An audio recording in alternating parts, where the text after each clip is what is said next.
Aapki ಅದಾಲತ್ನಲ್ಲಿ super star Aamir Khan ಮೇಲಿರುವ ಆರೋಪವೆಂದರೆ ಇವರು ಎಲ್ಲರೊಂದಿಗೆ ಜಗಳವಾಡುತ್ತಾರೆ ಎಂಬುದು. ನಿಮ್ಮ ಜಗಳದ ಬಗ್ಗೆ ಇತ್ತೀಚೆಗೆ ತುಂಬಾ ಚರ್ಚೆ ಆಗ್ತಿದೆ.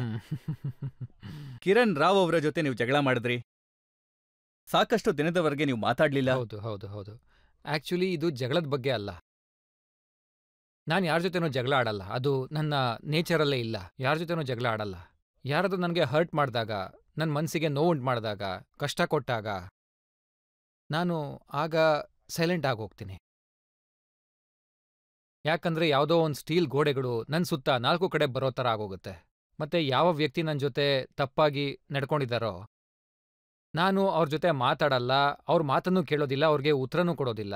ನಾನು ಒಂದು ರೀತಿ ಐಸೋಲೇಟ್ ಮಾಡ್ಕೊಂಡ್ಬಿಡ್ತೀನಿ ನನ್ನನ್ನು.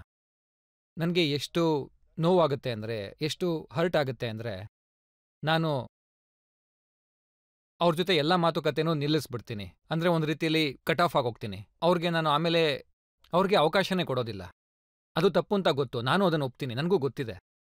ನೋಡಿ, ತಪ್ಪುಗಳು ಆಗತ್ತೆ ಮನುಷ್ಯರಿಂದ. ನಿಮ್ಮಿಂದ ನೋವಾಗಿದೆ ಅಂತಂದ್ರೆ ನೀವು ಅವ್ರನ್ನ ಕ್ಷಮಿಸ್ಬಿಡ್ಬೇಕಷ್ಟೇ. ಕ್ಷಮಿಸೋದಕ್ಕಿಂತ ದೊಡ್ಡದು ಯಾವುದು ಕೂಡ ಇಲ್ಲ, ಅದಕ್ಕಿಂತ ದೊಡ್ಡದು ಯಾವುದೂ ಇಲ್ಲ. ಆದ್ರೆ ಅದಕ್ಕೆ ಮೊದಲು ನೀವು ಇನ್ನೇನಾದರೂ ಹೇಳೋದಕ್ಕೆ ಮುಂಚೆ ತುಂಬ ಅಟ್ಯಾಕಿಂಗ್ ಮಾಡಲಿರ್ತಾರೆ ರಜತ್ ಅವರು.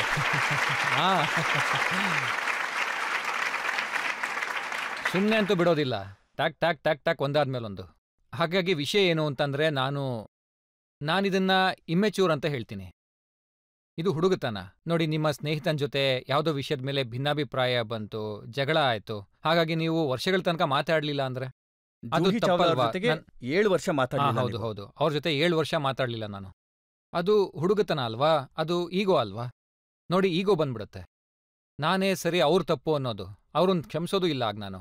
ಅದು ತಪ್ಪು. ಆ ಒಂದು ಗುಣ ನನ್ನಲ್ಲೂ ಕೂಡ ಇತ್ತು ಅಂತ ಗೊತ್ತು ನನಗೆ. ಆಮೇಲೆ ನಾನು ಕೆಲವು ವರ್ಷಗಳ ಹಿಂದೆ ಥೆರಪಿ ಕೂಡ ತಗೊಂಡೆ. ನನಗೆ ಹೆಲ್ಪ್ ಆಯ್ತು ಅದರಿಂದ. ಅದಾದ್ಮೇಲೆ ನನಗೆ ನನ್ನ ಬಗ್ಗೆನೇ ಕೆಲವು ವಿಷಯಗಳು ಅರ್ಥ ಆಗೋಕೆ ಶುರುವಾಯಿತು. ಈ ರೀತಿಯೆಲ್ಲ ನಾನು ಇರಬಾರ್ದು ಅಂತ ಅಂದ್ಕೊಂಡೆ. ನಾನು ಜಡ್ಜ್ಮೆಂಟಲ್, ಅನ್ಫರ್ಗಿವಿಂಗ್, ಯಾರನ್ನೂ ಕೂಡ ಕ್ಷಮಿಸೋದೇ ಇಲ್ಲ, ಇದೆಲ್ಲ ತಪ್ಪು ಅಂತ ಅರ್ಥ ಆಯಿತು. ಆಮೇಲೆ ನಾನು ನನ್ನನ್ನು ನಾನೇ ಸುಧಾರಿಸ್ಕೊಳ್ತಾ ಹೋದೆ. ನಾನೊಂದು ಇಂಟರ್ವ್ಯೂನಲ್ಲಿ ನೋಡಿದ್ದೆ, ನಿಮ್ಗೆ ನಿದ್ದೆ ತುಂಬಾ ಡೀಪ್ ಆಗಿ ಬರುತ್ತೆ ಅಂತ. ನೀವು ಒಂದ್ಸಲ ನಿದ್ದೆ ಮಾಡಿದ್ರೆ ಎಪಿಸೋಡ್ ತುಂಬಾ ಕಷ್ಟ ಅಂತ ಕೇಳಿದ್ದೀನಿ. ಅದು ನಿಜನಾ ಸರ್? ನೀವು ಹೇಳಿದ್ದು ಖಂಡಿತ ಸರಿಯಾಗಿದೆ. ನನ್ನ ಫ್ಯಾಮಿಲಿಯವರು, ನನ್ನ ಫ್ರೆಂಡ್ಸ್ ಎಲ್ಲ ನನ್ನ ಕುಂಭಕರ್ಣ ಅಂತ ಕರೀತಾರೆ. ಯಾಕಂದ್ರೆ ಒಂದ್ಸರಿ ನಾನು ಮಲಗಿದ್ರೆ ಆಮೇಲೆ ನನ್ನ ಏಳ್ಸೋದು ತುಂಬಾನೇ ಕಷ್ಟ. ಮತ್ತೆ ಹಾಗೆ ನಾನು ಸಾಕಷ್ಟು ಗಂಟೆಗಳ ಕಾಲ ನಿದ್ದೆ ಇಲ್ಲದೆ ಕೆಲಸನೂ ಮಾಡಬಲ್ಲೆ. ಆದ್ರೆ ಒಂದ್ಸರಿ ನಾನು ಮಲಗ್ಬಿಟ್ರೆ ಆಮೇಲೆ ನಾನು ಏಳ್ಸೋದು ತುಂಬಾನೇ ಕಷ್ಟ. ನಾನು ಹಾಸಿಗೆ ಮೇಲೆ ಮಲಗಿದಾಗ ಆ ಬೆಡ್ಸೈಡ್ ಟೇಬಲ್ ಇರುತ್ತಲ್ಲ, ಅದ್ರ ಮೇಲೆ ನಾನೊಂದು ವಾಟರ್ ಸ್ಪ್ರೇ ಇಟ್ಟಿರ್ತೀನಿ. ನಾವು ಮೇಕಪ್ಪಲ್ಲಿ ವಾಟರ್ ಸ್ಪ್ರೇ ಯೂಸ್ ಮಾಡ್ತೀವಲ್ಲ, ಅದು ಪರ್ಮನೆಂಟ್ ಆಗಿ ನನ್ನ ಬೆಡ್ ಸೈಡಲ್ಲೇ ಇರುತ್ತೆ. ಯಾಕಂದ್ರೆ ಬೆಳಗ್ಗೆ ಹೊತ್ತು ನಾನಾಗೆ ಅಂತೂ ಹೇಳೋದಿಲ್ಲ, ಅಲಾರ್ಮ್ ಸೌಂಡ್ ಅಂತೂ ನನಗೆ ಕೇಳಿಸೋದೇ ಇಲ್ಲ. ಆಮೇಲೆ ನಾನು ನಿದ್ದೆಯಲ್ಲಿ ಸಾಕಷ್ಟು ಸುಳ್ಳು ಹೇಳ್ತೀನಿ. ನೋಡಿ, ಯಾರಾದರೂ ಬಂದು ನನ್ನ 6 ಗಂಟೆಗೆ ನಿಂಗೆ ಶೂಟಿಂಗ್ ಇದೆ ಎದ್ದೇಳು ಅಂತ ಹೇಳಿದ್ರೆ, ನಾನು ನಿದ್ದೆಯಲ್ಲಿ ಇಲ್ಲ ಅದು ಕ್ಯಾನ್ಸಲ್ ಆಗೋಯ್ತು, ನನ್ನ ಮಲ್ಕೊಳಕ್ಕೆ ಬಿಡು ಅಂತ ಹೇಳ್ಬಿಡ್ತೀನಿ. ಇದು 3-4 ಸರಿ ಆಗಿದೆ. ನಾನು ರೀನಾಗೆ ಶೂಟಿಂಗ್ ಕ್ಯಾನ್ಸಲ್ ಆಗೋಗಿದೆ, ನನ್ನ ಮಲ್ಗಕ್ಕೆ ಬಿಡು ಅಂತ ಎಷ್ಟೋ ಸರಿ ಹೇಳಿದ್ದೀನಿ. ಅವ್ರು ಹಾಗೆ ಮಾಡಿದ್ದಾರೆ. ಅದು ಎಸ್ ಜಿ ಅವ್ರ ಜೊತೆ ಆಗಿದೆ. ಯಶ್ ಚೋಪ್ರಾ, ನಂಬರ್ 1 ಡೈರೆಕ್ಟರ್, ಅವ್ರ ಜೊತೆ ಮೊದಲನೇ ಬಾರಿ ಕೆಲಸ ಮಾಡ್ತಾ ಇದ್ದೆ, ಪರಂಪರ. ಅವ್ರು ನನಗೆ ಹೇಳಿದ್ರು, ಶೂಟಿಂಗ್ ಮುಂಚೆ ನಾವು ಫೋಟೋ ಸೆಷನ್ ಮಾಡೋಣ, ಶೂಟಿಂಗು 2-3 ತಿಂಗಳು ಆದ್ಮೇಲಿದೆ, ಅದಕ್ಕೆ ಮುಂಚೆ ಒಂದು ಲುಕ್ಕಿಂದು ಫೋಟೋ ಸೆಷನ್ ಮಾಡೋಣ ಅಂತ, ಲುಕ್ ಹೇಗೆ ಬರುತ್ತೆ ಅಂತ. ಅವ್ರು ನಾಳೆ 11 ಗಂಟೆಗೆ ಬನ್ನಿ ಅಂತ ಹೇಳಿದ್ರು ನನಗೆ. ಆಗ ನಾನು ಹೇಳಿದೆ, ಎಸ್ ಜಿ ಅವರೇ ಸಾರಿ, ಬೆಳಗ್ಗೆ ಶೂಟಿಂಗ್ ಇದೆ, ನಾನು 11 ಗಂಟೆಗೆ ಬರೋಕ್ಕಾಗಲ್ಲ, ನಾನು ಬೆಳಗ್ಗೆ 7 ಗಂಟೆಗೆ ಬಂದ್ಬಿಡ್ತೀನಿ ಅಂತ. ಆಗ ಅವ್ರು ನನಗೆ ಫೋಟೋ ಸೆಷನ್ಗೆ ಅಷ್ಟು ಬೇಗ ಇಳಿಸ್ತೀನನ್ನ ಅಂತ ಕೇಳಿದ್ರು. ನಾನು ಎಸ್ ಜಿ ಅವ್ರಿಗೆ ರಿಕ್ವೆಸ್ಟ್ ಮಾಡಿಕೊಂಡೆ, ನನಗೆ ಶೂಟಿಂಗ್ ಇದೆ, 7 to 9 ನಾನು ಫೋಟೋ ಸೆಷನ್ ಮುಗಿಸಿ ಹೋಗ್ತೀನಿ, ಆಮೇಲೆ ನಾನು ಶೂಟಿಂಗಿಗೆ ಹೋಗ್ತೀನಿ ಅಂತ ಹೇಳಿದೆ. 9 ಗಂಟೆಗೆ ಹೊರಟ್ರೆ 10 ಗಂಟೆಗಂತೂ ರೀಚ್ ಆಗ್ತೀನಿ, 1 ಅವರ್ ಲೇಟಾಗಿ ಶೂಟಿಂಗ್ ಹೋಗ್ತೀನಿ, ಪರವಾಗಿಲ್ಲ ಅಂದೆ. ಆಗ ನನಗೆ ಮನ್ಸೂರ್ ಅವ್ರ ಶೂಟಿಂಗ್ ಇತ್ತು, ನನ್ನ ಅಣ್ಣ ಇದ್ದಾರಲ್ಲ, ಅವ್ರ ಹತ್ರ ನಾನು ಪರ್ಮಿಷನ್ ತಗೊಂಡೆ, 1 ಅವರ್ ನಾನು 1-1.5 ಗಂಟೆ ಲೇಟಾಗಿ ಬರ್ತೀನಿ ಅಂತ, ಪ್ಲೀಸ್ ಅಡ್ಜಸ್ಟ್ ಮಾಡ್ಕೊ ಅಂತ ಹೇಳಿದ್ದೆ. ಅವರು ಓಕೆ ಅಂತ ಹೇಳಿದ್ರು. ನೆಕ್ಸ್ಟ್ ದಿನ ನಾನು ಎದ್ದಾಗ 11:30 ಆಗಿತ್ತು. ನನಗೆ ಎಷ್ಟಾಗ ಕೋಪ ಬಂತು ಅಂದರೆ, ನಾನು ನನ್ನ ಹುಡುಗ ಇರ್ತಾನಲ್ಲ ಅವನಿಗೆ ಹೇಳ್ದೆ, ಅಲ್ಲ ನೀನು ಏನು ಮಾಡಿದೆ, ನೀನು 11:30 ತನಕ ನೀನು ಸುಮ್ಮನೆ ಇದೆಯಲ್ಲ ಅಂತ. ನಾನು 7 ಗಂಟೆಗೆ ಹೋಗ್ಬೇಕಿತ್ತು, ಅದು ಕೂಡ ಯಶ್ ಚೋಪ್ರಾ ಅವ್ರ ಹತ್ರ, ಮೊದಲನೇ ಬಾರಿ ಅವ್ರ ಹತ್ರ ಕೆಲಸ ಮಾಡ್ತಾ ಇದ್ದೆ ನಾನು. ಅವ್ರು ಏನು ಅನ್ಕೋತಾರೆ? ಆಮೇಲೆ 10 ಗಂಟೆಗೆ ಮನ್ಸೂರ್ ಅವರ ಶೂಟಿಂಗ್ ಕೂಡ ಇತ್ತು, ಅದಕ್ಕೂ ಕೂಡ ಹೋಗಕ್ಕಾಗ್ಲಿಲ್ಲ. ಈಗ ನನ್ನ 11:30ಗೆ ಎಬ್ಬಿಸ್ತಾ ಇದ್ದೀರಲ್ಲ ಅಂದೆ. ಆಗ ರೀನಾ ಹೇಳಿದ್ಲು, ಶಟ್ ಅಪ್. ರೀನಾ ನನಗೆ ಬೈದ್ಲು. ನನಗೆ ಆಶ್ಚರ್ಯ ಆಯಿತು, ಏನಾಯ್ತು ಅಂದೆ. ಆಗ ರೀನಾ ಹೇಳಿದ್ಲು, ನೀವು ನಮಗೆ 5 ಗಂಟೆಗೆ ಎಬ್ಸಿ ಅಂತ ಹೇಳಿದ್ರಿ, ನಾವು ಕರೆಕ್ಟಾಗಿ 5 ಗಂಟೆಗೆ ಎಬ್ಸಿದ್ವಿ. ನಾವು 5 ಗಂಟೆಗೆ ಎಬ್ಬಿಸಿದಾಗ ಫೋಟೋ ಸೆಷನ್ ಕ್ಯಾನ್ಸಲ್ ಆಯಿತು ಅಂತ ನೀವು ಹೇಳಿದ್ರಿ. ನಾನು ಯಾವಾಗ ಹೇಳ್ದೆ ಅಂತ ಕೇಳಿದೆ. ನಾನು ಆಗಂತೂ ನಿಜವಾಗ್ಲೂ ದೊಡ್ಡ ಶಾಕಲ್ಲಿದ್ದೆ. ಅಲ್ಲ, ನಾನು ಮಲ್ಗಿದ್ದೆ, ನಾನು ಹೇಗೆ ಹೇಳೋಕ್ ಸಾಧ್ಯ ಅಂತ. ಆಗ ಹೌದು, ನೀವು ಮಲ್ಗಿದ್ರಿ, ಎಬ್ಬಿಸಿದಾಗ ಅದನ್ನ ಹೇಳ್ಬಿಟ್ಟು ಮತ್ತೆ ಮಲ್ಕೊಂಡ್ರಿ ಅಂದ್ರು. ಅಲ್ಲ, ನಾನು ಸುಳ್ಳು ಹೇಳೋಕ್ ಹೇಗೆ ಸಾಧ್ಯ? ಹೌದು, ನೀವು ಹಾಗೇ ಹೇಳಿದ್ದು, ನೀವು ಕ್ಯಾನ್ಸಲ್ ಅಂತ ಹೇಳಿದಕ್ಕೆ ನಾವು ಸುಮ್ಮನಾದ್ವಿ ಅಂತ ಹೇಳಿದ್ರು. ಆಮೇಲೆ ನೀವು ಶೂಟಿಂಗ್ ಕೂಡ ಕ್ಯಾನ್ಸಲ್ ಆಗಿದೆ, ದಿನಪೂರ್ತಿ ಮಲ್ಗೋಕ್ ಬಿಡಿ ಅಂತ ಅಂದ್ರಿ ಅಂದ್ರು. ಆಗ ನನಗೆ ಮೊದಲನೇ ಬಾರಿಗೆ ರಿಯಲೈಸ್ ಆಗಿದ್ದೇನು ಅಂದ್ರೆ, ನಿದ್ದೆಲ್ಲಿ ನಾನು ಸುಳ್ಳು ಹೇಳ್ತೀನಿ ಅನ್ನೋದು. ಅಂದ್ರೆ ನನ್ಗೆ ಎಚ್ಚರ ಇದ್ದಾಗ ಒಂದೆರಡು ಸುಳ್ಳು ಹೇಳಿರ್ತೀನಿ, ಆದ್ರೆ ಮಲಗಿದ್ದಾಗಂತೂ ಬರೀ ಸುಳ್ಳೇ ಹೇಳ್ತೀನಿ. ಯಾವಾಗ ನಿಮ್ಗೆ ದಂಗಲ್ನ ಆಫರ್ ಆಯ್ತಲ್ಲ, ಆಗ ನಿಮ್ಗೆ ಕತೆ ಹೇಳ್ಬೇಕಾದ್ರೆ ಹೇಳ್ತಾರೆ ಅದರಲ್ಲಿ ನಿಮ್ಮ ಕ್ಯಾರೆಕ್ಟರ್ ತುಂಬಾ ದಪ್ಪ ಇರುವಂತದ್ದು. ಕೂದಲು ಬೆಳ್ಳಗಿರುತ್ತೆ. ಆಗ ನೀವ್ ಹೇಳ್ತೀರಿ, ನನ್ಗೇನನ್ಸುತ್ತೆ ಅಂತಂದ್ರೆ ಸಲ್ಮಾನ್ ಮತ್ತೆ ಶಾರುಖ್ ಖಾನ್ ನನ್ನ ಕರಿಯರ್ನ ಹಾಳು ಮಾಡಕ್ಕೆ ಈ ಕತೆ ಕಳ್ಸಿದ್ದಾರೆ ಅಂತ. ಇಲ್ಲ, ನೀವು ಹೇಳಿ ಸರಿಯಾಗಿದೆ. ನಾನು ತಮಾಷೆ ಮಾಡಿದ್ದೆ, ಆದ್ರೆ ತಮಾಷೆ ಅಷ್ಟೇ. ನಾನು ಡೈರೆಕ್ಟರ್ ಮತ್ತೆ ಪ್ರೊಡ್ಯೂಸರ್ಗೆ ಮಾತಾಡಿದ್ದೆ ಅವ್ರ ಹತ್ರ. ನೀವು ಏನು ಈ ಸ್ಟೋರಿ ಮಾಡ್ಕೊಂಡು ಬಂದಿದ್ದೀರಾ, ಆ ಸಮಯದಲ್ಲಿ ನಾನು ಧೂಮ್ 3 ಕೂಡ ರಿಲೀಸ್ ಆಗಿತ್ತು ಅನ್ಸುತ್ತೆ, ಅಲ್ಲ PK ಅಂತ ಅನ್ಸುತ್ತೆ. ನಾನು ಆಗ ನಿತೀಶ್ ಅವ್ರಿಗೆ ಹೇಳ್ದೆ, ನೋಡಿ ಜನ ನನ್ನ ಬಗ್ಗೆ ತಪ್ಪಾಗಿ ತಿಳ್ಕೊಂಡಿದ್ದಾರೆ, ನನಗೆ 30ರಿಂದ 35 ವರ್ಷ ಅನ್ಕೊಂಡಿದ್ದಾರೆ. ಅವ್ರಿಗೆ ನನ್ನ ನಿಜವಾದ ಏಜ್ ಗೊತ್ತಿಲ್ಲ. ಮತ್ತೆ ನೀವೀಗ ಏನು ಫಿಲಮ್ ಮಾಡ್ತಾ ಇದ್ದೀರಾ, ಅದನ್ನೇನಾದ್ರೂ ನಾನು ಒಪ್ಕೊಂಡು ಮಾಡಿದ್ರೆ ನಿಜವಾದ ಏಜ್ ಗೊತ್ತಾಗ್ಬಿಡುತ್ತೆ ಅಂದೆ. ಇವ್ನಿಗೆ 55 ವರ್ಷ ಆಗಿದೆ, ಇವ್ನಿಗೆ ವಯಸ್ಸಾಗಿದೆ ಅಂತ ಅನ್ನೋಕೆ ಶುರು ಮಾಡ್ತಾರೆ. ಆ ಫಿಲಮ್ನಲ್ಲಿ ಇದೆಯಲ್ಲ 4 ಮಕ್ಕಳ ತಂದೆ ಅನ್ನೋ ಕ್ಯಾರೆಕ್ಟರ್. ಆಗ ನಾನು ತಮಾಷೆಯಾಗಿ ಹೇಳಿದ್ದೆ ಅಷ್ಟೇ, ನಿಮ್ಮನ್ನ ಸಲ್ಮಾನ್ ಶಾರುಖ್ ಏನಾದರೂ ಕಳ್ಸಿದ್ರ ಇವ್ನಿಗೆ ಈ ಫಿಲಮ್ ಮಾಡಿಸ್ಬಿಟ್ಟು ಇವನ್ನ ಹೊರಗೆ ಹಾಕ್ಬಿಡಿ ಅಂತ ಹೇಳ್ತಾ ಅಂತ ಕೇಳಿದ್ದೆ. ತಮಾಷೆಗೆ ಆ ಥರ ಕೇಳಿದ್ದೆ. ಆದ್ರೆ ನಿಮ್ಗೆ ಯಾವತ್ತಾದ್ರೂ ಅನ್ಸಿತಾ ಇಂಥ ರೋಲ್ನ ಮಾಡಿದ್ಮೇಲೆ ಇದರಲ್ಲಿ ವ್ಯಕ್ತಿ ನೋಡೋದಕ್ಕೆ ತುಂಬಾ ಕೆಟ್ಟದಾಗಿದ್ದಾನೆ, ವಯಸ್ಸು ಕೂಡ ಜಾಸ್ತಿ ಆಗಿದೆ, ದಪ್ಪ ಇದ್ದಾನೆ, ಹೆಣ್ಮಕ್ಳ ತಂದೆ ಆಗಿದ್ದಾನೆ, ಇಂಥ ರೋಲ್ನ ಮಾಡೋದ್ರಿಂದ ಹೀರೋ ಒಂದು ಇಮೇಜ್ ಇದೆಯಲ್ಲ ಅದು ಹಾಳಾಗುತ್ತೆ? ನನ್ಗೆ ಆ ಭಯ ಇತ್ತು. ಹಾಗಾಗಿ ನಾನು ನಿತೀಶ್ ಅವ್ರಿಗೆ ಹೇಳಿದ್ದೆ, ನೋಡಿ ಈ ಮೂವಿನಲ್ಲಿ ನಾವು ಇವನ್ಗೆ ವಯಸ್ಸಾಗಿದೆ, ಇವನ್ 4 ಮಕ್ಕಳ ತಂದೆ ಅಂತ ಜನಕ್ಕೆ ಆ ಭಾವನೆ ಬರೆಸೋದು ಬೇಡ. ನೋಡಿ, ನಿಮ್ಮ ಕೆರಿಯರ್ಗೆ ಏನಾದರೂ ಆಗುತ್ತೆ ಅನ್ನೋ ಭಯ ಎಲ್ಲರಲ್ಲೂ ಇರುತ್ತೆ ಅಲ್ವಾ, ಹಾಗಾಗಿ ಅದನ್ನು ಹೇಳಿದ್ದೆ. ಹಾಗಾಗಿ ರಿಕ್ವೆಸ್ಟ್ ಮಾಡಿದೆ ಅವ್ರನ್ನ, ನೋಡಿ ಈ ಫಿಲಮ್ನ ಒಂದು 5 ವರ್ಷ ಆದ್ಮೇಲೆ ಮಾಡಿ ನೀವು ಅಂತ, 7 ವರ್ಷ ಆದ್ಮೇಲೆ ಮಾಡಿ. ಅವ್ರು ಅದಕ್ಕೂ ಕೂಡ ಒಪ್ಕೊಂಡಿದ್ರು, ಈ ಫಿಲಮ್ನ ನೀವೇ ಮಾಡಬೇಕು, ನಾನು ಕಾಯ್ತೀನಿ ಅಂತ ಹೇಳಿದ್ರು. ಆದ್ರೆ ವಿಷಯ ಏನಂದ್ರೆ ರಜತ್ ಅವರೇ, ಒಂದು ಕಥೆ ನಿಮಗೆ ನಿಮ್ಮ ಮನ್ಸಿಗೆ ತುಂಬ ಹತ್ರ ಆದ್ರೆ ನನ್ನ ರಕ್ತದೊಳಗಡೆ ಇಳಿದ್ಬಿಡುತ್ತೆ.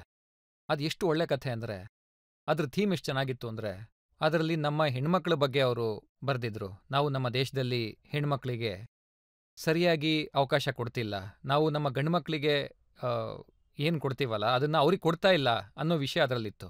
ಅದರ ಮೆಸೇಜ್ ಎಷ್ಟು ಚೆನ್ನಾಗಿತ್ತು ಅಂದರೆ, ಅವರು ಮಾಡ್ಕೊಂಡು ಬಂದಿದ್ದಂಥ ಆ ಕಥೆ ಎಷ್ಟು ಚೆನ್ನಾಗಿತ್ತು ಅಂದರೆ, ನಾನು ಅನ್ಕೊಂಡೆ ನನ್ನ ಕೆರಿಯರ್ ಮುಗ್ದೋದ್ರೆ ಮುಗ್ದು ಹೋಗಲಿ. ಭಯ ಇತ್ತು ಅಂತ ಹೇಳಲ್ಲ, ಆದರೆ ಆ ಕಥೆ ನನಗೆ ಇಷ್ಟೊಂದು ಹತ್ರ ಆಗಿತ್ತು ಅಂತಂದರೆ ಆ ಫಿಲಮ್ ಮಾಡಲೇಬೇಕು ಅನ್ನಿಸ್ತು. ಆ ಕಥೆ ಕೇಳಿ ನಾನೊಂಥರ ಹುಚ್ಚ ಆಗ್ಬಿಟ್ಟಿದ್ದೆ. ಆ ಕಥೆ ನನ್ನ ಮನಸ್ಸಲ್ಲಿ ತುಂಬ ಒಳಗೆ ಹೋಗ್ಬಿಟ್ಟಿತ್ತು ಆ ಕಥೆ. ಹಾಗಾಗಿ ನಾನು ಮಾಡಲೇಬೇಕು ಅಂತ ಅನ್ಕೊಂಡೆ. ಆಗ ನಾನು ನಿತೀಶ್ ಅವ್ರಿಗೆ ಫೋನ್ ಮಾಡಿ ಮತ್ತೆ ಕರೆಸಿ ಅವ್ರಿಗೆ ಹೇಳ್ದೆ, ನೋಡಿ 5 ವರ್ಷ 7 ವರ್ಷ ಕಾಯೋದು ಬೇಡ, ಈಗಲೇ ಶುರು ಮಾಡೋಣ ಅಂತ. ನೀವು ಯಾವ್ದಾದ್ರೂ ಒಂದು ಸಿನಿಮಾ ಬಗ್ಗೆ ಸಾಕಷ್ಟು ತಲೆ ಕೆಡಿಸ್ಕೊಂಡಾಗ ನೀವೇನ್ ಮಾಡ್ತೀರಿ? ಆಶುತೋಷ್ ಗೋವಾರಿ ಅವ್ರ ಜೊತೆಗೆ ಲಗಾನ್ ಮಾಡ್ತಾ ಇದ್ರಿ. ಹೌದು. ಅವರು ನಿಮ್ಗೆ ಹೇಳ್ತಾ ಇದ್ರು ಬೆಳಿಗ್ಗೆ ಶೇವ್ ಮಾಡ್ಕೊಂಡು ಬನ್ನಿ, ಆದ್ರೆ ನೀವ್ ಹೇಳ್ತಾ ಇದ್ರಿ ಮಾಡಲ್ಲ ಅಂತ. ನೋಡಿ, ಅದ್ರ ಬಗ್ಗೆ ಸಾಕಷ್ಟು ಚರ್ಚೆ ನಡೀತು ಆಗ. ಸರಿ, ಈಗ ನೀವೇ ಹೇಳಿ, ನಾವು ಮಾಡ್ತಿದ್ದಂಥ ಫಿಲಮ್ಮಲ್ಲಿ ಏನ್ ಹೇಳ್ತಾ ಇದೀವಿ, ಆ ಜಾಗದಲ್ಲಿ ನೀರಿಲ್ಲ ಅನ್ನೋದು. ಮತ್ತೆ ಈ ವ್ಯಕ್ತಿ ದಿನ ಶೇವ್ ಮಾಡ್ಕೊಂಡು ಹೋಗ್ತಾನಂತೆ.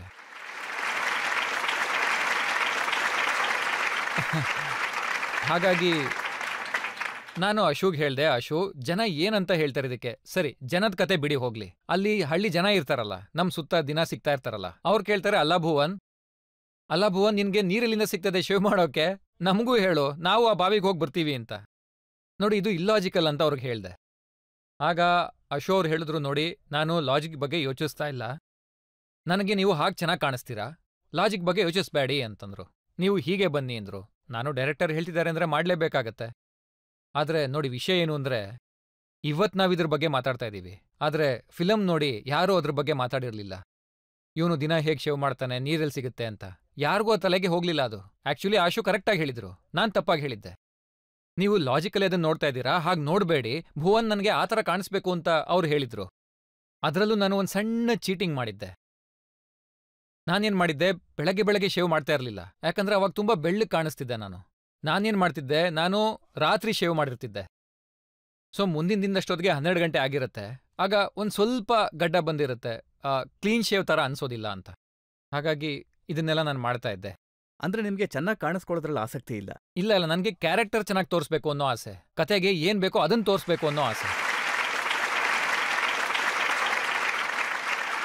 ನೋಡಿ,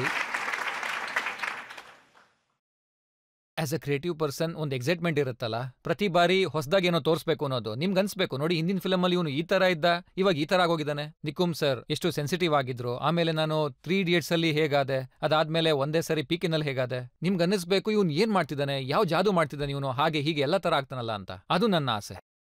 ಅಂದ್ರೆ ನನ್ನ ಪ್ರಯತ್ನ ಏನಿರುತ್ತೆ ಅಂದ್ರೆ, ನನಗೆ ಸಿಗೋಂತ ಕ್ಯಾರೆಕ್ಟರ್ ಒಳಗಡೆ ನಾನು ಎಷ್ಟು ಕಳ್ದೋಗ್ಬೇಕು ಅಂದ್ರೆ, ಜನಕ್ಕೆ ಇವನು ಅಮೀರ್ ಖಾನ್ ಅಲ್ಲ, ಮಹಾವೀರ್ ಫೋಗಟ್ ಅಂತ ಅನ್ನಿಸ್ಬೇಕು ಸ್ಕ್ರೀನ್ ಮೇಲೆ, ಅಷ್ಟೇ.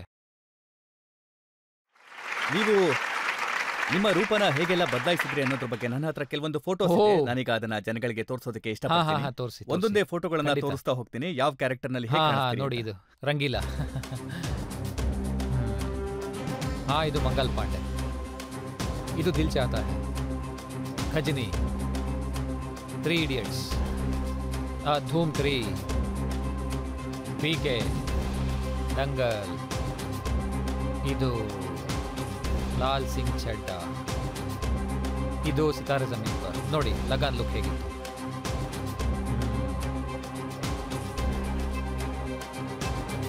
ತಲಾಶ್, ಇದು ಫನಾ.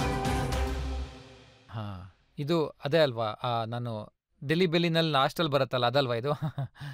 ನಾವು ಈ ಎಲ್ಲ ಫೋಟೋಗಳನ್ನ ಒಟ್ಟಿಗೆ ನೋಡಿದಾಗ ನಮಗೆ ಗೊತ್ತಾಗುತ್ತೆ ನೀವು ಎಷ್ಟು ಕ್ಯಾರೆಕ್ಟರ್ಗಳನ್ನ ಮಾಡಿದ್ದೀರಿ ಮತ್ತೆ ಹೇಗೆ ನಿಮ್ಮ ರೂಪನ ಬದಲಾಯಿಸ್ಕೊಂಡಿದ್ದೀರಿ. ಮತ್ತೆ ಇನ್ನೊಂದು ಗಮನಿಸಿರ್ಬೋದು, ಇದರಲ್ಲಿ ಯಾವುದೇ ಜಾಸ್ತಿ ಗೆಟಪ್ ಇಲ್ಲ. ನಾನು ವಿಗ್ ಹಾಕೊಂಡಿದ್ದೀನಿ ಅಥವಾ ಇನ್ನೇನೋ ಫೇಸ್ ಚೇಂಜ್ ಮಾಡ್ಕೊಂಡಿದ್ದೀನಿ ಅಂತೆಲ್ಲ. ನನ್ನ ಪ್ರಕಾರ ನಾನೇ ಅಲ್ಲಿ ಕಾಣಬೇಕು, ಆದ್ರೆ ಸ್ವಲ್ಪ ಬದಲಾವಣೆ ಇರಬೇಕು. ಆ ಬದಲಾವಣೆ ಏನಿದೆ ಅದು ಒಳಗಿಂದ ಬರಬೇಕು. ನೀವು ಒಳಗಿಂದ ಬದಲಾವಣೆ ತಂದಾಗ ಹೊರಗಡೆ ಅದೇ ಕಾಣುತ್ತೆ. ಸಾಧಾರಣವಾಗಿ ಸ್ಟಾರ್ಸ್ ನೋಡಿ ಅವರ ಲುಕ್ನ ಹಾಗೆ ಹೀಗೆ ಮಾಡ್ಕೊಳ್ಳೋದಿಲ್ಲ ಅವರು. ಹಾಗೆ ಬಯಸ್ತಾರೆ, ಸುಮಾರು ಜನ ಹಾಗೆ ಬಯಸ್ತಾರೆ. ಮತ್ತೆ ಅದು ಒಳ್ಳೇದು ಕೂಡ, ಯಾಕಂದ್ರೆ ಆಡಿಯನ್ಸ್ಗೂ ಕೂಡ ತಮ್ಮ ಸ್ಟಾರ್ಸ್ ಚೆನ್ನಾಗಿ ಕಾಣಬೇಕು ಅಂತ ಅನ್ಸಿರುತ್ತೆ, ಹ್ಯಾಂಡ್ಸಮ್ ಕಾಣಿಸ್ಬೇಕು ಅಂತ ಇರುತ್ತೆ. ಅದು ಒಂಥರ ಒಳ್ಳೆ ವಿಷಯನೇ, ನನಗೂ ಅದು ಇಷ್ಟ ಆಗತ್ತೆ. ನಾನು ಅಮಿತ್ ಜಿ ಅವರು ನೋಡ್ತಿದ್ದೆ, ವಿನೋದ್ ಖನ್ನಾ ಅವರು ನೋಡ್ತಿದ್ದೆ, ನನಗೂ ಖುಷಿ ಆಗೋದು. ನೋಡು, ವಿನೋದ್ ಜಿ ಅವರು ಎಷ್ಟು ಚೆನ್ನಾಗಿ ಕಾಣ್ತಾರೆ, ಎಷ್ಟು ಚೆನ್ನಾಗಿ ನಡೀತಾರೆ. ದತ್ತ ಸಾಹಬ್ ಅವರೆಲ್ಲ ಹೀರೋಗಳು. ಆದರೆ ನನ್ನ ಈ ಕ್ರಿಯೇಟಿವಿಟಿ ಏನಿದೆ ಅಲ್ಲ, ಅದರಲ್ಲಿ ನಾನು ಇದನ್ನೆಲ್ಲ ಮರ್ತೇ ಹೋಗ್ತೀನಿ. ನನಗೂ ಚೆನ್ನಾಗಿ ಕಾಣಿಸ್ಕೊಳ್ಳೋ ಆಸೆ ಇದೆ, ಆದರೆ ಈ ಕ್ರಿಯೇಟಿವಿಟಿಲಿ ಸಿಕ್ಕಾಕೊಂಡು ನಾನು ಕ್ಯಾರೆಕ್ಟರಲ್ಲಿ ನಾನು ಒಂದಾಗಬೇಕು ಅಂತ ಆಸೆ ಪಡ್ತೀನಿ. ಹಾಗಾಗಿ ಅದು ಅಲ್ಲದೆ ನನ್ನ ಗಮನ ಇರೋದೇ ಇಲ್ಲ ನನ್ನ ಕೂದಲಿನ ಬಗ್ಗೆ, ನನ್ನ ಬಟ್ಟೆ ಬಗ್ಗೆ. ಹಾಗಾಗಿ ನಾನು ತುಂಬ ಕ್ಯಾಶುಯಲಿ ಡ್ರೆಸ್ಡ್ ಆಗಿರ್ತೀನಿ. ನನಗೆ ಗೊತ್ತಿರೋ ಪ್ರಕಾರ ದೊಡ್ಡ ದೊಡ್ಡ ಸೂಪರ್ ಸ್ಟಾರ್ಸ್ ಏನಿದ್ದಾರೆ, ಅವರು ಒಂದ್ಸರಿ ಹಾಕಿದ ಬಟ್ಟೆ ಮತ್ತೆ ಹಾಕೋದಿಲ್ಲ. ಅದು ಗೊತ್ತಿದೆಯಾ ನಿಮಗೆ? ಒಂದ್ಸರಿ ಹಾಕಿದ್ಮೇಲೆ ಮತ್ತೆ ಹಾಕಲ್ಲ. ನಾನೊಂಥರ ಮಿಡ್ಲ್ ಕ್ಲಾಸ್ ಅವನು ಅಂತ ಹೇಳ್ಬೋದು. ನನಗೆ ಇಷ್ಟು ಚೆನ್ನಾಗಿರೋ ಶರ್ಟ್ನ ಒಂದ್ಸರಿ ಹಾಕ್ಬಿಟ್ಟು ಎಸಿಬೇಕಾ? ಅಲ್ಲ ಏನು, ಇಷ್ಟು ಚೆನ್ನಾಗಿರೋ ಶರ್ಟ್ನ ಬಿಸಾಕ್ಬೇಕಾ ಅಂತ ಅನ್ಸುತ್ತೆ. ಇನ್ನೊಂದ್ಸರಿ ಹಾಕ್ಬೋದಲ್ವಾ? ಹಾಗಾಗಿ ನಾನು ಇದನ್ನ ಫಾಲೋ ಮಾಡ್ತೀನಿ. ನನ್ನ ಹತ್ರ ಒಂದು ಟೀ ಶರ್ಟ್ ಇದೆ, ನಿಮ್ಗೆ ಆಶ್ಚರ್ಯ ಆಗ್ಬೋದು. ನನ್ನ ಹತ್ರ ಇರೋ ಕೆಲವು ಬಟ್ಟೆಗಳು 20 ವರ್ಷ 25 ವರ್ಷ ಹಳೆದು. ನನಗೆ ಆ ಬಟ್ಟೆಗಳ ಜೊತೆ ಒಂದು ರೀತಿ ಕನೆಕ್ಷನ್ ಹೇಗೆ ಬೆಳೆದಿದೆ ಅಂದರೆ, ಇವತ್ತಿಗೂ ಕೂಡ ನಾನು ಅದನ್ನ ಹಾಕೋತೀನಿ. ಕೆಲವು ಕಡೆ ಹರಿದೋಗಿರುತ್ತೆ, ಫೋಟೋಸಲ್ಲಿ ನೀವು ನೋಡಿರ್ಬೋದು ಅದನ್ನ. ಕೆಲವು ನನ್ನ ಟೀ ಶರ್ಟ್ಸ್ಗಳು ಅಲ್ಲಲ್ಲಿ ಹರಿದೋಗಿರುತ್ತೆ, ಅದನ್ನು ನಾನು ಸರಿ ಮಾಡ್ತೀನಿ, ಸ್ಟಿಚಿಂಗ್ ಮಾಡ್ತೀವಲ್ಲ. ಆದರೆ ಅದನ್ನು ಎಸೆಯೋದಿಲ್ಲ, ನಾನು ನನ್ನ ಜೊತೆನೇ ತೊಗೊಂಡು ಹೋಗ್ತೀನಿ. ಮತ್ತೆ ಈ ಮಾತು ನಿಜನಾ? ಒಂದು ದಿವಸ ನೀವು ಹೇಳಿದ್ರಂತೆ ಇನ್ಮೇಲೆ ನಾನು ಸಿನಿಮಾ ಮಾಡೋದಿಲ್ಲ ಅಂತ. ಆ ರೀತಿ ಸಮಯ ಬಂದಿತ್ತು. ನೋಡಿ, ಏನಂದ್ರೆ ನಾನು 18 ವರ್ಷಗಳಿಂದ ಫಿಲ್ಮ್ ಇಂಡಸ್ಟ್ರಿಯಲ್ಲಿದ್ದೀನಿ. ಅಸಿಸ್ಟೆಂಟ್ ಡೈರೆಕ್ಟರ್ ಆಗಿ ಕೆಲಸ ಶುರು ಮಾಡಿದ್ದು. ಅದಾಗಿ 4 ವರ್ಷ ಆದ್ಮೇಲೆ ನಾನು ಆಕ್ಟರ್ ಆದೆ. ಏನಾಯ್ತು ಅಂದ್ರೆ, ನೋಡಿ, 18 ವರ್ಷಗಳ ಹಿಂದೆ ನನ್ನ ಈ ಜರ್ನಿ ಏನು ಶುರುವಾಯಿತು, ನನ್ನ ಈ ಪ್ರಯಾಣ ಏನು ಶುರುವಾಯಿತು, ನಾನು ಇದರೊಳಗಡೆ ಎಷ್ಟು ಕಳೆದು ಹೋಗಿದ್ದೆ ಅಂದರೆ, ಈ ಹುಚ್ಚುತನದೊಳಗೆ, ಈ ಮ್ಯಾಜಿಕ್ ಒಳಗೆ, ಈ ಪ್ಯಾಷನ್ ಒಳಗೆ, ಈ ನಶೆ ಒಳಗೆ, ಕ್ರಿಯೇಟಿವಿಟಿ ಅನ್ನೋದ್ರ ಒಳಗೆ ಸಮಯ ಹೇಗೆ ಕಳೀತು ಅಂತಂದರೆ, ನನಗೆ 56 ವರ್ಷ ಆಗೋಯ್ತು.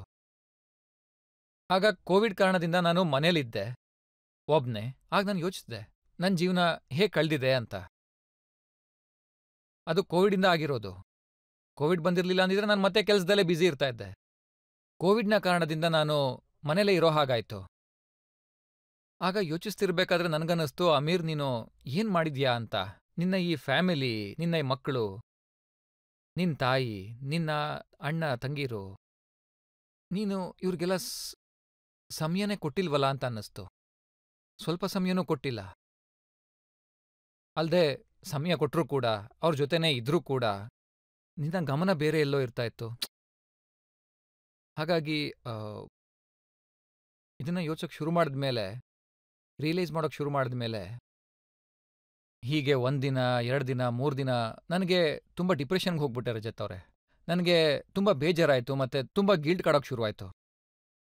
ನಾನು ನನ್ನ ಮಕ್ಕಳನ್ನ ಸರಿಯಾಗಿ ನೋಡ್ಕೊಂಡಿಲ್ಲ, ನನ್ನ ಫ್ಯಾಮಿಲಿನ ಸರಿಯಾಗಿ ನೋಡ್ಕೊಂಡಿಲ್ಲ, ಇದು ಈ ನಶೆಯಲ್ಲಿ ನಾನು ಇರಬಾರ್ದು ಅಂತ ಅನ್ನಿಸ್ತು. ನನಗಾಗ ತುಂಬಾನೇ ಕೋಪ ಬಂತು ನನ್ನ ಮೇಲೆ, ತುಂಬ ಕೋಪ ಬಂತು. ಯಾಕಂದರೆ ಕಳ್ದಿದ್ದ ಸಮಯ ಮತ್ತೆ ವಾಪಸ್ ಬರೋದಿಲ್ಲ. ನನ್ನ ಮಕ್ಕಳಾಗಲೇ ದೊಡ್ಡವರಾಗ್ಬಿಟ್ಟಿದ್ರು, ಐರಾ ಮತ್ತು ಜುನೈದ್. ಐರಾಗೆ 23 ವರ್ಷ ಅನ್ಸುತ್ತೆ, ಜುನೈದ್ 28 ವರ್ಷ ಅನ್ಸುತ್ತೆ. 4 ವರ್ಷದ ಹಿಂದಿನ ಮಾತಿದು. ನನ್ನ ಬಗ್ಗೆನೇ ತುಂಬ ಬೇಜಾರಾಯಿತು. ನಾನು ಈ ಕೆಲಸದ ಈ ನಶೆಯಲ್ಲಿ, ಕ್ರಿಯೇಟಿವಿಟಿಯ ಈ ನಶೆನಲ್ಲಿ ಕಳೆದೋಗಿದ್ದೆ. ಆಗ ನಂಗೆ ನಿಜವಾಗ್ಲೂ ಗೊತ್ತಿರಲಿಲ್ಲ, ಐರಾಗೆ 4 ವರ್ಷ ಆಗಿದ್ದಾಗ, 5 ವರ್ಷ ಆಗಿದ್ದಾಗ, 6 ವರ್ಷ ಆಗಿದ್ದಾಗ ಅವಳ ಮನಸ್ಸಲ್ಲಿ ಏನು ವಿಚಾರ ಇತ್ತು, ಅವಳಿಗೆ ಯಾವ ವಸ್ತುಗಳು ಇಷ್ಟ ಆಗ್ತಿತ್ತು, ಅವಳ ಕನಸೇನಿತ್ತು, ಅವಳ ಭಯ ಏನಿತ್ತು, what was her insecurity, what was her dreams, ನನಗೆ ಗೊತ್ತೇ ಇರಲಿಲ್ಲ. ನಾನು ಗಮನನೇ ಕೊಟ್ಟಿರಲಿಲ್ಲ. ನನ್ನ ಡೈರೆಕ್ಟರ್ಸ್ ಏನಿದ್ದಾರೆ ಅವ್ರ ಜೊತೆ ನಾನು ತುಂಬ ಸಮಯ ಕಳೀತಿದ್ದೆ. ಅವರ ಅಶುತೋಷ್ ಡ್ರೀಮ್ಸ್ ಏನು ಅಂತ ನನಗೆ ಗೊತ್ತಿದೆ, ಅಶುತೋಷ್ ಇನ್ಸೆಕ್ಯೂರಿಟೀಸ್ ಏನು ಅಂತ ನನಗೆ ಗೊತ್ತಿದೆ. ಆದರೆ ನನ್ನ ಮಕ್ಕಳ ಬಗ್ಗೆ ನನಗೆ ಗೊತ್ತಿಲ್ಲ.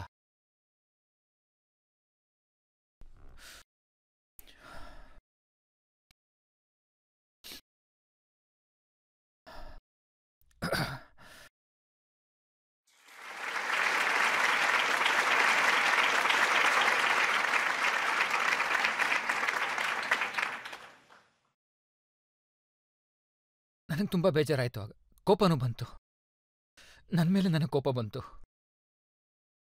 ನಾನು ಏನು ಮಾಡಿದೆ ಅಂತ, ಹೇಗೆ ತಪ್ಪಾಯಿತು ಅಂತ. ಆಗ ನಾನು ಒಂದು ನಿರ್ಧಾರಕ್ಕೆ ಬಂದೆ, ಇನ್ನು ಮುಂದೆ ನಾನು ಯಾವುದೇ ಫಿಲಮ್ ಮಾಡಬಾರ್ದು ಅಂತ.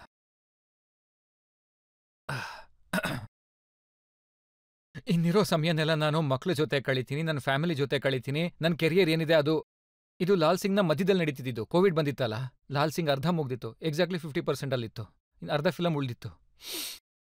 ನೋಡಿ, ನನಗಾಗ ನನ್ನ ಮೇಲೆ ತುಂಬ ಕೋಪ ಬಂತು. ನಾನು ನಿರ್ಧಾರ ಮಾಡಿದೆ, ಇನ್ನು ಲಾಲ್ ಸಿಂಗ್ ಲಾಸ್ಟ್ ಫಿಲಮ್ ಆಗತ್ತೆ, ಅದಾದ್ಮೇಲೆ ಯಾವುದು ಮಾಡಲ್ಲ ಅಂತ. ಆಮೇಲೆ ಈ ಮಾತನ್ನ ನಾನು ನನ್ನ ಫ್ಯಾಮಿಲಿಗೆ ಹೇಳಿದೆ, ಅವ್ರ ಹತ್ರ ಕ್ಷಮೆ ಕೂಡ ಕೇಳಿದೆ, ನನ್ನನ್ನು ಕ್ಷಮಿಸಿ ಎಂದೆ. ಅವರು ನನಗೆ ಸಮಾಧಾನ ಮಾಡಿದ್ರು. ನೋಡಿ, ನೀವು ತುಂಬ ಯೋಚನೆ ಮಾಡ್ತಾ ಇದ್ದೀರಾ, ನೀವು ಕೂಡ ಒಬ್ಬ ಒಳ್ಳೆ ತಂದೆ ಅಂತ ಹೇಳಿದ್ರು ನನಗೆ. ಬೇರೆ ಅಪ್ಪಂದ್ರಿಗೆ ಹೋಲಿಸ್ಕೊಂಡ್ರೆ ನೀವು ಒಳ್ಳೆ ಜೀವನ ಕಟ್ಕೊಟ್ಟಿದ್ದೀರಾ ಅಂದರು. ಆದರೆ ನನಗೆ ಅದು ಸಾಲದು ಅಂತ ಅನ್ನಿಸ್ತು. ಹಾಗಾಗಿ ನಾನು ಫ್ಯಾಮಿಲಿಗೆ ಹೇಳ್ಬಿಟ್ಟಿದ್ದೆ, ಇದೇ ನನ್ನ ಕೊನೆ ಫಿಲಮ್ ಅಂತ. ನಾನು ಬಿಟ್ಬಿಟ್ಟಿದ್ದೆ. ಆ ನಿರ್ಧಾರ ಮಾಡಾಗಿತ್ತು. ಆದರೆ ವಿಚಿತ್ರ ಏನು ಅಂದರೆ, ಅದಕ್ಕೂ ಮುಂಚೆ ನನ್ನ ಫಿಲಮ್ ಏನಿದೆ ಈಗ ಬರ್ತಾ ಇದೆಯಲ್ಲ, ಸಿತಾರೆ ಜಮೀನ್ ಪರ್, ಅದರ ಕಥೆ ಕೇಳಿ ನಾನು ಪ್ರಸನ್ನ ಏನಿದ್ದಾರೆ ಅದರ ಡೈರೆಕ್ಟರ್, ಅವ್ರಿಗೆ ಒಪ್ಕೊಂಡ್ಬಿಟ್ಟಿದ್ದೆ. ಪ್ರಸನ್ನ ಅವ್ರಿಗೆ ಒಪ್ಕೊಂಡಿದ್ದೆ. ಯಾಕಂದರೆ ಫಿಲಮ್ನ ಪ್ರಿಪ್ರೇಷನ್ಸ್ ಸಾಕಷ್ಟು ಮುಂಚೆಯಿಂದನೇ ಆಗ್ತಾ ಹೋಗುತ್ತಲ್ಲ. ಮತ್ತೆ ಅದರಲ್ಲಿ ಕೋವಿಡ್ ಬರುತ್ತೆ ಅಂತ ಯಾರಿಗೂ ಗೊತ್ತಿರಲಿಲ್ಲ, ಅಷ್ಟರಲ್ಲಿ ಸಮಯ ಬೇರೆ ಹೋಯಿತು. ಆದರೆ ಅಷ್ಟರಲ್ಲಿ ಆ ಫಿಲಮ್ ಲಾಕ್ ಆಗಿತ್ತು. ಪ್ರಸನ್ನ ಅವ್ರಿಗೂ ನಾನು ಹೇಳ್ಬಿಟ್ಟಿದ್ದೆ, ಡನ್ ಅಂತ ಹೇಳ್ಬಿಟ್ಟಿದ್ದೆ ಫಿಲಮ್ ಬಗ್ಗೆ. ಅದಾಗಿ 6-8 ತಿಂಗಳು ಆದಮೇಲೆ ನಾನು ಯೋಚಿಸಿದೆ, ಈಗ ನಾನು ಪ್ರಸನ್ನ ಅವ್ರಿಗೆ ವಿಷಯ ತಿಳಿಸ್ಬಿಡ್ಬೇಕು ಅಂತ. ನಾನು ಅವ್ರನ್ನ ಚೆನ್ನೈಯಿಂದ ಕರೆಸ್ಕೊಂಡೆ, ಮತ್ತು ಅವ್ರಿಗೆ ಹೇಳೋಣ ಅಂತ ಅಂದ್ಕೊಂಡಿದ್ದೆ. ನನ್ನ ವಿಚಾರ ಏನಿದೆ ಅದ್ರ ಬಗ್ಗೆ ಹೇಳ್ಬಿಡೋಣ ಅಂದ್ಕೊಂಡಿದ್ದೆ. ಆ್ಯಕ್ಟಿಂಗ್ ನಾನು ನಿಲ್ಲಿಸ್ಬಿಟ್ಟಿದ್ದೀನಿ, ಈ ಫಿಲಮ್ಗೆ ನೀವು ಬೇರೆ ಯಾರನ್ನಾದರೂ ಹುಡುಕೊಳ್ಳಿ, ನಾನು ಪ್ರೊಡ್ಯೂಸ್ ಮಾಡ್ತೀನಿ, ಆದರೆ ಆ್ಯಕ್ಟಿಂಗ್ ಮಾಡಲ್ಲ. ಆ ದಿನ ಬೆಳಗ್ಗೆ ನನ್ನ ಮಕ್ಕಳು ನನ್ನ ಕೂಡಿಸ್ಕೊಂಡ್ರು, ಜುನೈದ್ ಮತ್ತು ಐರಾ. ನೋಡಿ, ನೀವು ನಮ್ಮ ಜೊತೆ ಸಮಯ ಕಳೆದಿಲ್ಲ ಅಂತ, ತುಂಬಾ ಡಿಸ್ಟರ್ಬ್ ಆಗಿದ್ದೀರಾ ಅಂತ ನಮ್ಗೆ ಅರ್ಥ ಆಗತ್ತೆ. ಮತ್ತು ನಮಗೆ ಖುಷಿ ಆಗ್ತಿದೆ ನೀವು ನಮ್ಮ ಬಗ್ಗೆ ಇದನ್ನೆಲ್ಲ ಯೋಚಿಸಿದ್ದೀರಾ ಅನ್ನೋ ತಿಳಿದು. ಅವತ್ತು ಬೆಳಗ್ಗೆ ಅವರು ಒಂದು ವೈಟ್ ಬೋರ್ಡ್ ತೊಗೊಂಡ್ರು, ಮತ್ತು ಅದರಲ್ಲಿ ಬರಿತಾ ಹೋದರು. 1, 2, 3 ಅಂತ 12 ವಿಷಯಗಳನ್ನು ಬರೆದ್ರು ಅದರಲ್ಲಿ. ಈ 12 ವಿಚಾರಗಳಲ್ಲಿ ನೀವು ಯಾವುದನ್ನು ಮಾಡಬೇಕು ಅಂತಿದ್ದೀರಾ ಅಂತ ಕೇಳಿದ್ರು. ನಾನು ನಂಬರ್ 1, ನಂಬರ್ 7, ನಂಬರ್ 9 ಇದು ನನ್ನ ಜವಾಬ್ದಾರಿ ಅಂತ ಹೇಳಿದೆ ಅವ್ರಿಗೆ ನಾನು.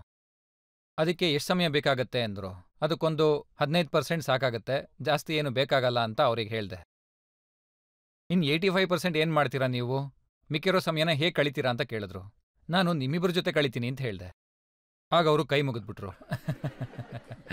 ನೋಡಿ, ಅವ್ರು ಹೇಳಿದ್ರು, ಇಷ್ಟೊಂದು ಸಮಯ ಆಲ್ರೆಡಿ 6ರಿಂದ 8 ತಿಂಗಳಲ್ಲಿ ನಿಮ್ಮ ಜೊತೆ ಸಾಕಷ್ಟು ಸಮಯ ಕಳೆದಿದ್ದೀವಿ, ಜೀವನ ಪೂರ್ತಿ ನಾವು ನಿಮ್ಮ ಜೊತೆ ಇಷ್ಟೊಂದು ಸಮಯ ಕಳೆಯೋಕ್ಕಾಗಲ್ಲ ಅಂತ ಹೇಳಿದ್ರು. ಮತ್ತೆ ನೋಡಿ, ನಿಮ್ಗೆ ಅನ್ಸ್ಬೋದು 24 ಗಂಟೆ ನೀವು ನಮ್ಮ ಜೊತೆ ಇರ್ಬೋದು ಅಂತ, ಆದರೆ 24 ಗಂಟೆ ನಿಮ್ಮ ಜೊತೆ ಇರಬೇಕು ಅಂತ ನಮ್ಗೆ ಅನ್ಸಲ್ಲ. ನಮ್ಮದು ಬೇರೆ ಜೀವನ ಇದೆ ಅಲ್ವಾ ಅಂದರು. ಮತ್ತೆ ಜುನೈದ್ ನನಗೆ ಒಂದು ವಿಷಯ ಹೇಳ್ದೆ, ಅಪ್ಪ ನೀವು ಎಷ್ಟು ಎಕ್ಸ್ಟ್ರೀಮಿಸ್ಟ್ ಅಂತಂದರೆ ನಿಮಗೆ ಅದು ಗೊತ್ತಿಲ್ಲ. ನೀವು ಫಿಲಮ್ ಮಾಡೋದಕ್ಕೆ ಹೊರಟ್ರೆ ನಾನ್ ಸ್ಟಾಪ್ ಅದನ್ನೇ ಹುಚ್ಚರ ಥರ ಮಾಡ್ತಾ ಇರ್ತೀರಾ, ಮತ್ತೆ ಬೇರೆ ಏನು ನಿಮ್ಗೆ ಹೊಳೆಯಲ್ಲ. ಮತ್ತೆ ನಿಮಗೆ ಫ್ಯಾಮಿಲಿ ಬಗ್ಗೆ ನೆನಪಾಯಿತು, ಅದಕ್ಕೆ ಅದನ್ನ ಬಿಟ್ಟು ಈ ಕಡೆಗೆ ಬಂದಿದ್ದೀರಾ. ಅದೇ ಪೆಂಡಿಲಮ್ ಇರುತ್ತಲ್ಲ, ಈಗ ಎಕ್ಸ್ಟ್ರೀಮ್ ಆಗಿ ನೀವು ಒಂದು ಫಿಲಮು ಮಾಡೋದು ಬೇಡ ಅಂತ ಹೇಳ್ತಿದ್ದೀರಾ, ಏನಿದೆಲ್ಲ ಅಂತ ಕೇಳ್ದ. ಏನು ಹುಡುಗಾಟನ ಅಂದ. ಇಷ್ಟೊಂದು ಎಕ್ಸ್ಟ್ರೀಮಿಸ್ಟ್ ಆಗಬೇಡಿ ಅಂತ ಅಂದ. ಎರಡರ ಮಧ್ಯದಲ್ಲೂ ಒಂದು ಜಾಗ ಇರುತ್ತಲ್ಲ, ಅದೇ ನಾವು ಹೇಳ್ತೀವಲ್ಲ, ಮಾಡ್ರೇಷನ್. ನೀವು ಎಲ್ಲ ಕೆಲಸನೂ ಮಾಡಿ, ಆದರೆ ಎಕ್ಸ್ಟ್ರೀಮ್ ಆಗಿ ಮಾಡಬೇಡಿ ಅಂತ. ನಾನು ತಪ್ಪು ಮಾಡ್ತಾ ಇದ್ದೀನಿ ಅಂತ ಅವನು ಚೆನ್ನಾಗಿ ಅರ್ಥ ಮಾಡಿಸ್ದ. ಮತ್ತೆ ಕಿರಣ್ ಕೂಡ ಹೇಳಿದ್ಲು. ಕಿರಣ್ ಅಳೋಕ್ ಶುರು ಮಾಡಿದ್ಲು. ನಾನು ಫಿಲಮ್ ಬಿಡ್ತಾ ಇದ್ದೀನಿ ಅಂತ ಹೇಳಿದಾಗ ಅವಳು ಅಳೋದಕ್ಕೆ ಶುರು ಮಾಡಿದ್ಲು. ನಾನು ಯಾಕೆ ಅಳ್ತಾ ಇದೆಯಾ ಅಂತ ಕೇಳಿದೆ. ಇನ್ನೂ ಹೆಚ್ಚಿನ ಸಮಯ ಒಟ್ಟಿಗೆ ಕಳಿತೀವಲ್ಲ ಅಂತ ಕೇಳಿದೆ. ನೋಡು, ಕಿರಣ್ ಹೇಳಿದ್ಲು, ಇಲ್ಲ ನೀವು ಅರ್ಥ ಮಾಡ್ಕೋತಿಲ್ಲ, ನೀವು you are a child of cinema. ನೀವು ಫಿಲಮ್ ಬಿಡ್ತಾ ಇದ್ದೀರಾ ಅಂತಂದ್ರೆ ನೀವು ನಮ್ಮನ್ನು ಬಿಡ್ತಾ ಇದ್ದೀರಾ, ನೀವು ಎಲ್ಲಾನು ಬಿಡ್ತಾ ಇದ್ದೀರಾ ಅಂತ ಅರ್ಥ. ನೀವು ಹೀಗೆ ಮಾಡಬೇಡಿ ಅಂತ ಅವಳು ಹೇಳಿದ್ಲು. 3 ಜನ ನಂಗೆ ಅರ್ಥ ಮಾಡಿಸಿದ್ರು. ಫಿಲಮ್ಗೋಸ್ಕರ ನಾನು ಯಾರಿಗೆ ಸಮಯ ಕೊಟ್ಟಿರಲಿಲ್ಲ, ಅವ್ರು ನನಗೆ ಅರ್ಥ ಮಾಡಿಸಿದ್ರು, ನೀವು ಫಿಲಮ್ ಬಿಡಬೇಡಿ ಅಂತ, ಬ್ಯಾಲೆನ್ಸ್ ಮಾಡ್ಕೊಂಡು ಮಾಡಿ ಅಂತ ಹೇಳಿದ್ರು. ನೋಡಿ, ಯಾವ ಜನಗಳು ಕೋಟ್ಯಾಂತರ ಅಭಿಮಾನಿಗಳು ನಿಮ್ಗೆ ಪ್ರೀತಿ ಕೊಟ್ಟು ನಿಮ್ಮನ್ನ ದೊಡ್ಡ ಸ್ಟಾರ್ ಮಾಡಿದಾರಲ್ಲ, ಅವ್ರಿಗೆ ಪ್ರಾಮಿಸ್ ಮಾಡಿ ನಾನು ಯಾವತ್ತೂ ಆಕ್ಟಿಂಗ್ ಬಿಡಲ್ಲ ಅಂತ.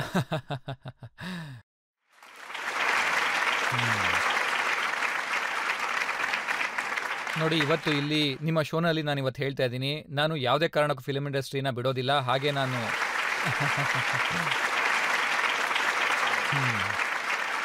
ನಾನಿವತ್ತು ಏನೇ ಆಗಿದ್ರು, ಏನೇ ಸಾಧಿಸಿದ್ರೂ ಕೂಡ ಅದು ನನ್ನ ಆಡಿಯನ್ಸ್ ಕಾರಣದಿಂದನೇ ನಾನಿವತ್ತಿಲ್ಲಿ ಕೂತಿರೋದು ನಿಮ್ಮ ಮುಂದೆ. ನನಗೆ ಸಿಕ್ಕಿರೋಂಥ ಪ್ರೀತಿ ಮತ್ತು ಗೌರವಕ್ಕೆ ನಾನು ನಿಜವಾಗ್ಲೂ ತುಂಬ ಕೃತಜ್ಞನಾಗಿದ್ದೀನಿ. ತಮಗೆ ಇಷ್ಟ ಆಗೋವಂಥ ಕೆಲಸನೇ ಎಷ್ಟು ಜನರ ಕೈಲಿ ಮಾಡೋದಕ್ಕಾಗತ್ತೆ ಹೇಳಿ. ಹಾಗೆ ಅವ್ರಿಗೆ ಯಶಸ್ಸು ಕೂಡ ಸಿಗುತ್ತೆ, ಗೌರವ ಕೂಡ ಸಿಗುತ್ತೆ, ಪ್ರೀತಿ ಕೂಡ ಸಿಗುತ್ತೆ. ಹಾಗಾಗಿ ನಾನು ಕೈ ಮುಗಿದು ಆ ದೇವ್ರಿಗೆ ಧನ್ಯವಾದ ಹೇಳೋಕೆ ಬಯಸ್ತೀನಿ, ನನಗೆ ಇದನ್ನೆಲ್ಲ ಕೊಟ್ಟಿದ್ದಕ್ಕೋಸ್ಕರ. ಈ ದೇಶ, ಈ ಸಮಾಜದ ಜನ ನನಗೆ ಎಷ್ಟೆಲ್ಲ ಕೊಟ್ಟಿದ್ದಾರೆ. ನಾನು ಕೃತಜ್ಞನಾಗಿದ್ದೀನಿ.